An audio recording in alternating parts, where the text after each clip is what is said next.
안녕하세요 여러분, 오랜만입니다.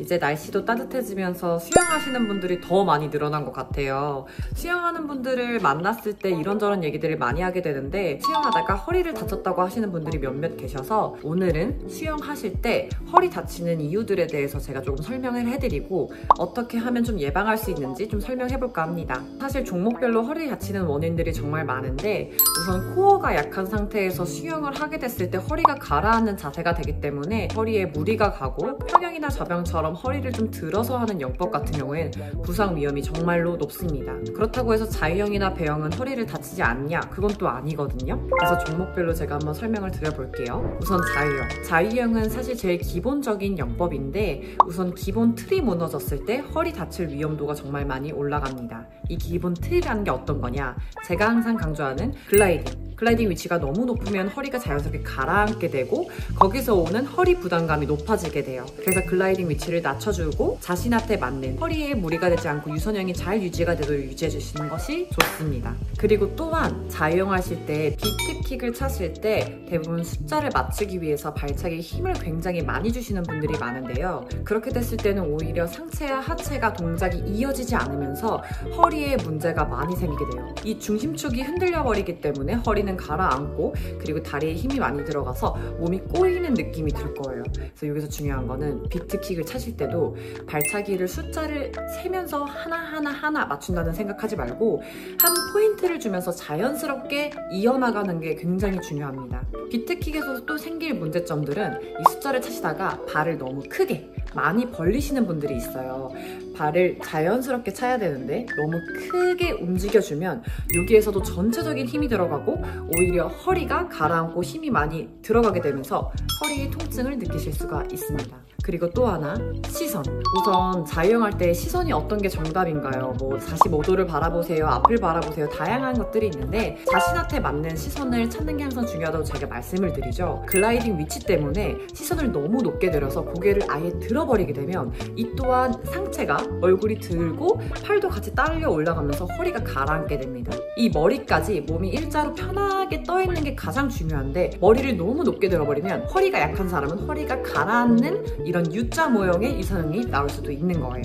그렇게 되면 그 자세로 오래 지속하게 되면 허리에는 당연히 무리가 가겠죠. 그리고 허리가 제일 많이 다치는 평형과 저병입니다. 이건 제가 예전 영상에서도 종목별 부상 어떤 것들이 있는지에서 설명을 충분히 드렸는데, 아직도 사실 좀 잘못된 방식으로 평형 드릴이나 저병을 하시는 분들이 정말 많더라고요. 사실 수영에는 정답이 없다고 하지만 자신에 안 맞는 그런 드릴이나 영법을 억지로 하게 되면은 나한테 맞는 정답은 또 다른 게 있을 수 있는 게 수영이거든요. 근데 평형을 높게 드는 거, 저병을 높게 멀리 가는 거를 정답이라 생각하시고 그 높게 드는 거를 연습을 많이 하시는 부분이 있어요. 평형할 때는 팔 동작을 할 때 상체를 높게 들어서 멀리 나가려고 하는 게 목표이다 보니까 드릴도 오히려 저병 발차기를 차면서, 또는 뭐 평형 발차기 차면서 한 팔 드릴이라든지 정말 다양한 드릴로 연습을 하시더라고요. 근데 평형은 사실 높게 올라온다고 정답은 아니거든요. 정말 조금씩 내가 이 손의 감각이나 컨트롤 능력이 늘어나면서 조금씩 올려주시는 게 가장 좋아요.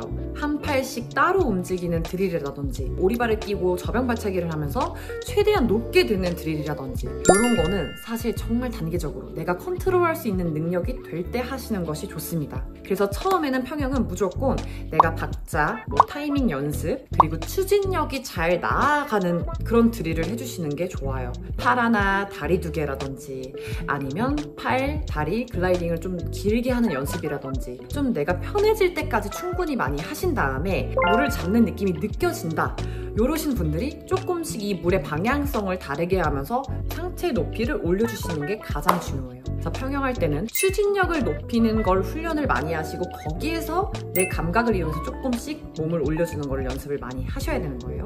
저병도 마찬가지입니다. 내 종목 중에 가장 어려운 게 저병이잖아요. 근데 저병은 내가 상체를 억지로 올리려고 하는 게 아니고 숨을 쉬기 위해서 상체를 올려야 해요. 그래서 힘을 너무 많이 쓰고 거기서 허리, 어깨 부상이 정말 많이 오죠. 그래서 중요한 거는 저병은 무리해서 하지 마세요. 무조건적으로 내가 양팔로 25m를 끝까지 가는 거, 뭐 25m가 완주가 됐어? 내가 50m까지 끝까지 버티는 거를 목적으로 두지 마시고 거리를 조금씩 늘려주세요. 그리고 양팔을 처음 시작하신 분들이라면 그냥 이 25m라는 거리를 생각하지 말고 내 피치만 정확하게 하자. 그리고 또 호흡을 아예 안 하는 영법을 구사하시는 분이 많아요. 이러지 말고 정확하게 호흡을 계속 하면서 최대한 무리가 없는 정확한 타이밍으로 거리를 조금씩 늘려주시는 것이 좋습니다. 왜냐면 호흡을 계속 안 하는 연습을 하다가 한 번씩 높게 들어서 호흡한 다음에 다시 호흡 안 하는 저병을 하시는 분들이 중간중간 허리를 삐끗하거나 아프다고 하시는 분들이 정말 많고요. 그리고 저병할 때 중요한 거는 위로 올라왔다가 아래로 내려간다고 생각하시면 안 돼요. 저희는 저병을 할 때 숨을 쉬기 위해서 올라갔다 내려오는 게 아니고 앞으로 나가는데 잠시 호흡을 하기 위해서 고개를 들 뿐입니다. 이렇게 생각을 해주시면 훨씬 더 좋을 거예요. 저 저병할 때는 무조건적으로 이 팔 당기는 걸 앞으로 밀어줘야 되는데 누르면서 내가 호흡하기 위해서 이 동작을 하게 된다면 허리에 무리가 많이 갈 수밖에 없습니다. 사실 저병은 유연성이 안 좋으신 분들은 허리에 무리가 갈 수밖에 없는 종목이기도 하거든요. 내가 유연성이 너무 안 좋아서 리커버리 자체가 잘 안 되고 그러다 보니까 내가 허리에 힘을 들어서 리커버리를 하려고 하게 되면 허리에 무리가 갈 수밖에 없겠죠. 그래서 유연성을 기르는 연습을 무조건적으로 해주셔야 되고 유선형 모양을 내가 편해질 때까지 유연성 기르는 훈련과 함께 병행해 주시는 게 가장 좋습니다. 저병은 무리하시면 허리, 어깨 정말 크게 다칠 수 있어요. 앞으로 나가는 동작을 하면서 호흡하는 연습을 해주시는 게 좋다. 그리고 거리를 처음부터 높게 생각하지 말고 짧은 거리부터 정말 2피치, 3피치, 4피치 점점 늘려가면서 무리가 안 가는 선에서 연습해 주시는 게 가장 좋다는 점 설명드릴게요. 그리고 마지막으로 배영. 배영하면 허리에 무리 전혀 안 가잖아 하시는 분도 있는데 희한하게 배영하실 때 허리 아프다고 하시는 분들이 있어요. 그 이유는 배영 발차기가 잘못돼서 일 가능성이 가장 높거든요. 그 이유가 배영 발차기는 저희가 하늘을 보고 누워 있잖아요. 그러면 반대쪽으로 누르는 느낌이 아니고 그냥 똑같이 차는 거예요. 자연 발차기랑 똑같아요. 위아래로 차는 건데 이렇게 아래로 누르는 발차기를 차는 분들이 있어요. 그런 사람들은 허리가 이렇게 떠 있는데 다리는 가라앉아 있어서 모양이 이런 모양이 나와요. 왜냐면 내가 몸을 피라고 했으니까 배는 막 내밀어. 근데 다리는 가라앉아 있어. 그럼 오히려 허리는 똑같이 자유형이나 평형 저병할 때처럼 아플 수가 있어요. 그래서 중요한 거는 배영은 킥이 중요한 게 아니고 내가 편하게 떠 있는 자세가 잘 되는 거.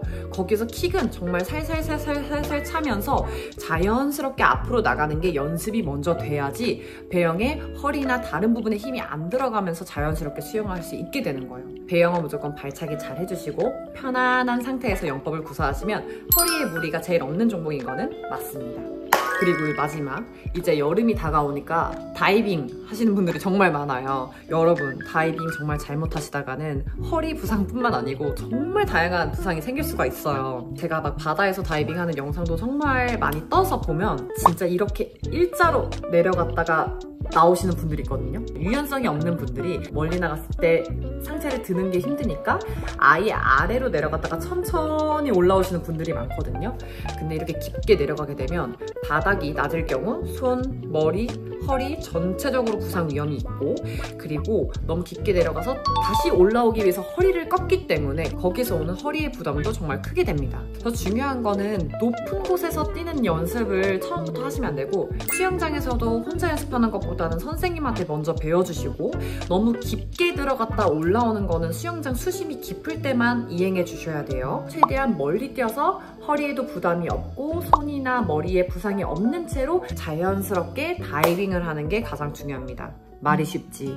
내가 연습할 공간도 없고 내가 혼자 연습할 수도 없지. 막 이렇게 생각을 하시게 되겠죠? 그래도 꼭 강사님한테 단계적으로 배우시는 게 좋고 바다에서는 수심 체크 잘 하고 하시고요. 절대로 남들도 할 수 있다고 해서 깊게 점프하는 거, 일자로 점프하는 거 무리해서 하지 않으셨으면 좋겠습니다. 웬만하면 낮은 수심에선 절대 연습하지 않은 걸로 하고요. 제가 오랜만에 찾아와서 이제 좀 다치거나 그런 분들이 늘어나다 보니까 제가 이렇게 영상을 또 설명드렸는데요. 마지막으로 해드릴 말은 요즘에 수영하는 분들이 너무 많이 생기면서 뭐 진짜 다양한 영상들이 나오지만 자신한테 맞는 영법이나 이런 거 정말 다 다르니까 누가 나한테 틀렸다고 얘기하거나 실력이 늘지 않는 것 같다거나 이런 거에 대해서 스트레스 받지 않고 진행해 주셨으면 좋겠어요. 사실 수영은 부상만 없다고 하면 충분히 계속해서 발전해 나갈 수 있고 나만의 영법도 있을 수 있는 거니까 남들하고 비교하지 마시고 자신이 즐거운 수영하면서 안전하게 부상 없이 수영하셨으면 좋겠습니다.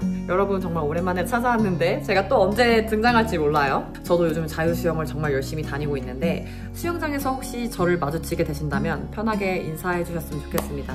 여러분 또 언젠가 찾아올게요. 안녕.